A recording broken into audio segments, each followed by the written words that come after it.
Greetings and welcome to this week's episode of UC Weekly News. I'm your host, as always, David Danto, and we're starting a new feature. Actually, kind of started it last week, but I didn't have the video ready. So here's the video. Let me introduce it to you.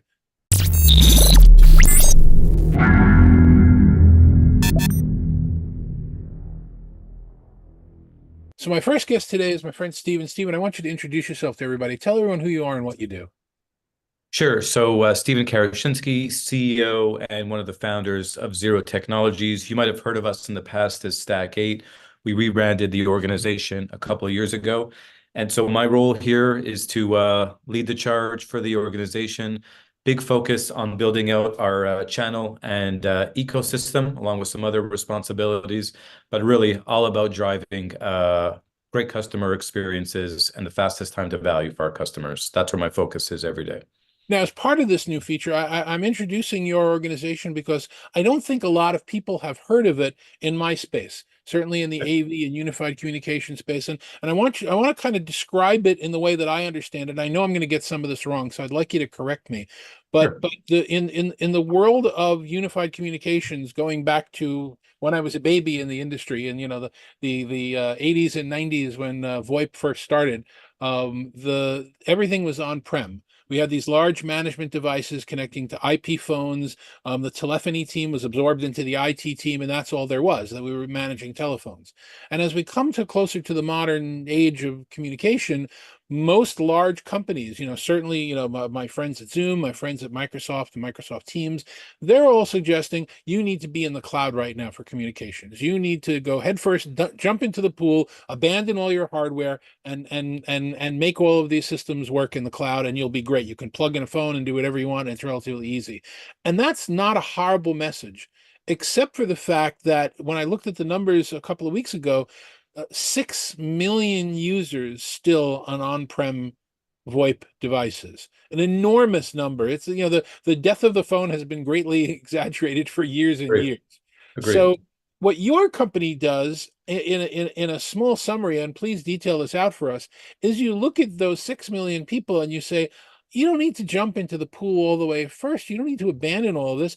We can help support you and handhold and do all the MACDs and all the changes for you as you slowly migrate into the cloud, whether you want to do it in 6 months or 6 years or never, and always be a hybrid environment. We can help you manage that, which is a pretty unique message, I think. Did I kind of get that right? So, I mean, that's right. I think what our core is, we're not as much caught up on cloud or on-prem, on hybrid, excuse me. The customer's environment and their needs and what's important for them from a requirements perspective will dictate that. What we're focused on is making this stuff as simple and easy for customers to use, to manage, to migrate, and helping them get the most of the technology. You made a comment as it's easy, move to the cloud, plug and play. That's not real life. It should be easy in 2024. We help and have done a ton of things from an automation perspective to make this easy for customers, but I would not say that that's the case as the industry norm. And part of the reason that there's still 6 million phones that are on-prem is because a lot of customers struggle through migration. These things get delayed, they get slowed down. There's frustrations just on the telco side from simple porting numbers. It's still as complicated today as it was 20, 30 years ago. So there's a lot of room of improvement to make this a better experience for our customers, help them reap that ROI. And that's what we're focused on first and foremost as a company. Cloud, hybrid, on-prem, it's whatever makes sense for the customer. Okay. Where are your customers? What regions do you operate in? So our customers operate all over the globe. We focus on customers that are headquartered in, the US and Canada, or at least where IT decision making is in the US and Canada. But our customers have sites, facilities, operations really globally, and we're supporting customers 24/7. And give me an example of a couple of the things that typical telephony customers would be dealing with, that when they work with your organization, it's no longer something they have to worry about. It kind of washes off their hands. Yeah, absolutely. So I think it's probably first and foremost important to share some context, and I think how we differentiate ourselves from the traditional folks that are in the space. And One clear one, and we kind of define ourselves as having the most complete offer in the industry. And what gives us the confidence and the ability to say that is the fact that when we're working with a customer, we're really looking at things across the entire customer journey, from when they're at the consideration or decision-making phase through implementation and day two support. And while everyone out there does migrations, so that focuses on that day one event, that migration, that let me move you from, A to B, there's very few people, if no one, who's got services and solutions to make day zero and day two simple and easy. And let me just give you one simple example. So day two, where, according to Gartner and all the other research firms, 80% of the life cycle or time spent, the TCO, if you will, is on that day two, because after day one and it's implemented, you're living with this stuff forever. So one area we played is we've built a management platform to help automate moves, adds, and changes completely.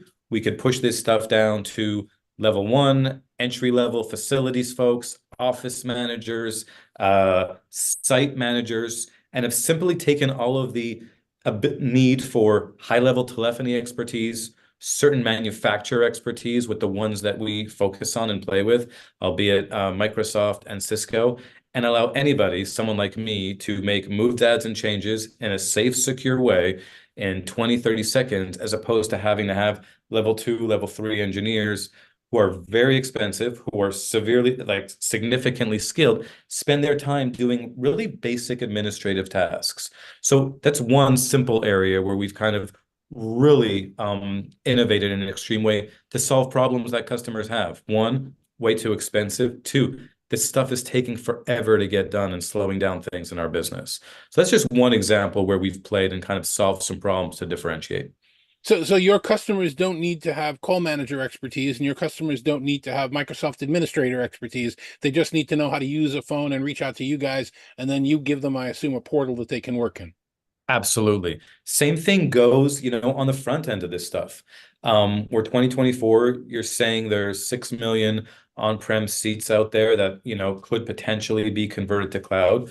I will say the number of changes of phone systems will probably be even higher because there's a lot of folks who have a contract with whatever ABC service that they have who's coming due this year who are going to need to migrate to something, whether it's a new cloud service or another, they're going to go backwards and go on-prem. I don't see a lot of that, but whatever it may be. And in that instance, and there's a similar challenge for a customer. So they want to make a change, but they don't really know what's in their system, how it was configured, what their actual numbers are, what their usages look like, what carriers they're with, how their hunt groups have been mapped out, what's happening in their auto attendance. And in order for them to get all that info, it is a ton of work. It's months and months of homework that we send them off to go figure out. It's not like these telecom and telephony folks have nothing to do all day. They're already buried with more projects than they need, et cetera, et cetera. So we've developed some tooling and technology here to really simplify this process from A to Z. We can go in, scan the top, 20 most well-known PBXs in the industry, pull all of that data out in real time in seconds, and then present it to the customer, go over it with them, validate this stuff, save a ton of time, and really start making decisions about what system they're going to move to, how they're going to move, but from a data-driven perspective. It has really changed the whole life cycle of decision making and planning, and it leads to much more improved migrations, taking all the risk out of the equation, and leads to higher ROI for our customers. So again, similar, they don't have to know everything. We're going to provide the data. We need their expertise in knowing their business and what they want it to look like. But from the telephony side, we'll really streamline that and make it simple and easy. And give me a quick explainer of what the journey begins like. I'm assuming you would have some level of consultative approach with an organization just to find out what's going on. Is that people on site? Is that remote? How long does that typically take to get that capture of data? What does it feel like? So the beauty today is most of it is done remotely. We try and see our customers whenever they can, but these days, especially coming out of COVID, everyone is so dispersed. Even if we wanted to go see a customer, on their end, everybody's in 5, 6 different cities. So we really do this all remotely and try and make it as simple and easy as possible. It all starts with us with a proper discovery and an assessment. We capture all the data really within 24 hours, but then it's an absolutely consultative approach where we sit with the customer, review this information, gather their requirements, get really clear on what they're trying to accomplish and why, and then map out the right solution to help them move forward. Okay, and I'll ask you an unfair question because there's so many different opportunities to answer this in different ways, but I just want to get a sense of it. You know, you're what you're describing is an ideal service to uncomplicate it for a lot of people. You know, generally in the world, you could either do something yourself or you can pay somebody to do it for you, but that's a more expensive option. How do you cost out compared to some of the other providers that don't provide this level of service? I mean, is it on par? Is it a little bit more expensive? Is it a lot more expensive? What's the finance at a high level generally? So we're on par with everything that's out there in the industry. And, part of our approach as an organization is not just to throw blunt effort force at these things. We try and really work as smart as we can. One of the tenets or core values of our company is innovation. And so we're always looking internally at how can we do something smarter, faster, better, cheaper. And it's not for us to just be cheaper, but the more effective we are, the more value we can pass on to our customers, where it's a win-win across the board. So we do this all through automation and the tooling that we've built. We've got great processes. We've got phenomenal people who know their stuff. But the secret sauce is everybody here wants to be doing really great work, important work, meaningful work, stuff that makes a difference. So the administrative aspects, the repeatable aspects, the things that are similar time and time again, we want to automate that. And in the end, that's how we're able to be as cost effective as everybody else, if not more sometimes, depending on the service and the solution we're doing. And all of that's passed on to the customer so they can achieve great ROIs. So are you saying at a high level, is it fair to say that people could get the added value that your organization provides, but not spend extra money to do it? It's kind of on par generally with all the other solutions that are out there. Absolutely. And that's why when we talk about us having the most complete offerings in the industry as it relates to, Microsoft Teams calling, for example, and that we can help the customer have the fastest time to value in the market, we can stand behind it because it's not just like we're trying harder. We've got the tools, systems, and processes in place to guarantee that that happens. So absolutely, with confidence, I could say yes. And that's how we differentiate. It's not a me too service. It is very focused on those two elements. And at the end of the day, we want our customers to have great customer experience. And we measure this internally via NPS and some CSAT scores. And I'm proud to say, like, our NPS is a 97. And this isn't me saying, hey, our customers love us. This is our customers telling us, you guys are doing a phenomenal job. Keep doing it all the time. So something we're super proud of, and just continuing to do as much as we can. We've identified a lot of areas where we can continue to add value, and we're going strong at it. Okay, so Stephen, thank you for spending time with our people today. I really do appreciate it. I think it's a unique story, which is why I'm was more than happy to tell it. And if people want more information, more logistics, how do we find out about the company? How could people get in touch with you to ask you any questions? Yeah, absolutely, David. I appreciate being on, so thank you very much. Best way is go check us out on the web. It is goziro.com, GOZIRO.com. You can reach out to me directly. My email address is Stephen K, STEVEN, the letter K, at goziro.com. You could DM me on LinkedIn. You could send me a message via Microsoft Teams, whatever is easier for you. We'll get in touch, and I'd love to have a conversation. All right, so my second guest today is my friend Amber Allen. Amber, tell everybody who you are and what you do in our industry. Yeah, I am the CEO of DoubleA Labs, and I built a technology platform that 10x's attention. Okay, so before you were at DoubleA Labs, give us a little sense of your journey. Where did you come from? Well, I was a corporate kid, so I started at Disney and then went to Warner Brothers, and had the pleasure of getting to help be a part of the founding team for esports with Riot Games. And then I started my own business. So I created, worked for Higher Tech and got to do campaigns like Friends, the TV show, got to create their app that had 1 million downloads. If there was like a technology from Discord to HTC Vive to Magic Leap, I got to work on it. So I'm a tech nerd. That's awesome. Well, you're one of the few people on my show who know what Discord is, so that's good. I get them every once in a while. Usually they play guitar, but that's another story. That's a shout out to you, David Maldo. But anyway, so tell us a little bit about what DoubleA Labs is. I mean, from a high level sense, the first time I looked at it, I was kind of thinking sort of like a Second Life platformy thing for communication, and it's sort of HR, but it's sort of collaboration, and it's really not like anything else that's out there. Yeah, it's interesting you say like what's out there. I actually created a category for it called FFI, Focus Frequency Index, because what I found is we weren't actually monitoring the engagement and attention per hour. And so what FFI does is it actually monitors how attention engagement within an hour. So your normal Zoom, I mean, we know on a good day, honey, if you got 20 people in a room, you're looking at about an FFI score of 2 active engagements per person per hour. On our product, in different age groups, our age groups of 40 and above are closer to 15 to 20 FFI.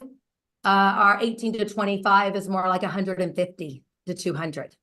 So that active engagement of learning, I was, like I said, a video game nerd myself and wanted to create something that came for the business world that really allowed you to learn through play. We do a lot better through play, don't we? Absolutely. So I'll share some video of it right now. So like I said, at first glance, it kind of looks like we're all in some sort of staging area. And obviously those staging areas can be variable. And I see either pictures of people's icons or live video of them, depending upon where they are. And I can see who else is on the platform. And what other kinds of things can I do on there? Yeah. So one of the big things is you learn at your own pace. And that's a big one, right? So if you're noticing on the footage, you and I are in the room and we're talking about a topic, but you can click on something, let's say it's a reading thing, and I can watch a video and we'll be on the same page. So the biggest thing is we're making sure that meetings are dynamic again. And they say now 92% of people on Zoom are multitasking. So the biggest thing we wanted to do is keep people present and engaged. And Lord knows that you can see from the content that's pulled in, it's a sandbox. Think of it as a visual UI, UX wrapper for your own content. Because Lord knows we have enough content out there, right? You've got your videos, you've got your CRMs, you've got your learning models out there that you love. You can pull all of that in one space and help it be more bite-sized. And it's interesting. I'll tell you a little bit of a story about the collaboration space just for a second, in that one of the biggest advancements we made in our industry, I guess it goes back 20 years ago, maybe even longer, was when a group of people who absolutely had no idea about how the industry worked got together and created a set of tools. They did a lot of really stupid things. It took like 5-6 minutes to reboot their system, which was just insane. But they were able to bring completely different perspectives. And what you have here is the opportunity to do that coming from the gaming space. Obviously you're looking at this as a learning and engagement tool for which it's fabulous. But one of the biggest problems we have with, this idea of remote work and hybrid work and distributed workforces and distributed learning is we haven't really solved that problem of togetherness when we're apart. We've kind of worked out the ability to do instant messages and on shared platforms and all kinds of really wonderful tools that have evolved and are continuing to, but there's really very little way for me to sit down here in my office in my basement in New Jersey and know who else is around unless I'm fishing for them. But if we were to use a platform such as this, we could all be together in the virtual office, seeing who's around, seeing what kind of collisions. Oh, I see Bill's in. Maybe I should ask him something, which would be a valuable piece to the collaboration puzzle. 100%. So YouTube has been using this for years, almost 4 years. And it's developed over the years, as you can imagine, with any technology. But exactly what you're talking about, they have 150,000 influencers all over the world, right? And different languages, but they all want to learn about how to be a better influencer, which is really just an entrepreneur, right? How are they collaborating? How are they monetizing? And when they connect with other people in their community, that's actually how they get more followers. So they've actually had a 1,500% increase in attendance since using the software, because people are finding that they meet new people, they meet their like other people interested in the rabbit holes of curiosity that they are. And they also get to just play in the space. They have leaderboards, they have challenges, Easter eggs, scavenger hunts, but it's all around the business. And this is the very big difference. You asked me earlier at one time, you said, how is this different than Second Life? And one of the biggest things is this is not about DoubleA Labs, the software. It is about the client that is building on it. So Google needs to have a space that they are learning and collaborating, having a community, having fun. My software needs to be extremely frictionless. It needs to be something that doesn't need to be downloaded. And everything that they use in there is what they're already comfortable with. So if this is the kind of thing that I might be interested in trying in my company, either for HR, for some learning modules, or for something more than that, what's the process like between deciding that I want it and getting something that works for me? Are there off the shelf templates that we can use? Is there a designer involved that works something for me? How does that work? Yeah, so definitely have templates. We've been doing hundreds of thousands of people in the product. Everything is behavioral mapped. So we know like what works best if you're trying to do a compliance training, if you want a 40% increase in surveys answered, which style rooms to use. They're all 2D and there's nothing to download. So in setting up the room, we have set up for many clients under 20 minutes. It's as easy to add videos and content as it is to do Instagram. Does it live in the cloud or does it live on my premise? Lives in the cloud. Lives in the cloud. Okay. That's web-based. And one of the other things that I kind of wanted to ask you about, I think we talked about this at the last conversation that we had. One of the organizations that I worked with had learning modules that are required, and most large companies have training that's required at the beginning and is ongoing. And oftentimes, depending upon who's commissioned that training, I could be taking 4, 5, 6 classes in a row, and they look nothing like each other. One of them is done with, fancy spaceships going on, and the other one is done with a whodunit mystery going on. And depending upon whatever was in the creative mind of the people who created the module, you wind up doing these 4 in a row, and your brain hurts after a while because, like, couldn't somebody get in a room together and kind of make this be cohesive in some way?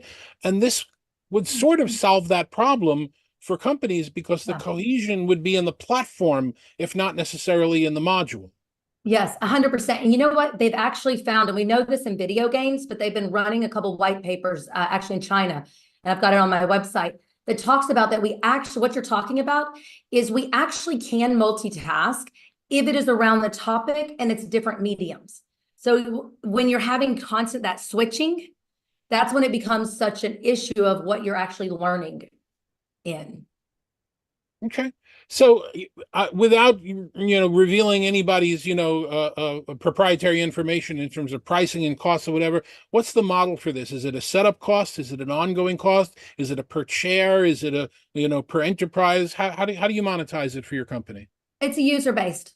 So we make it really simple. We have concurrent users. So user-based on that. So it's some type of license fee per individual users based on the number of users that you're doing.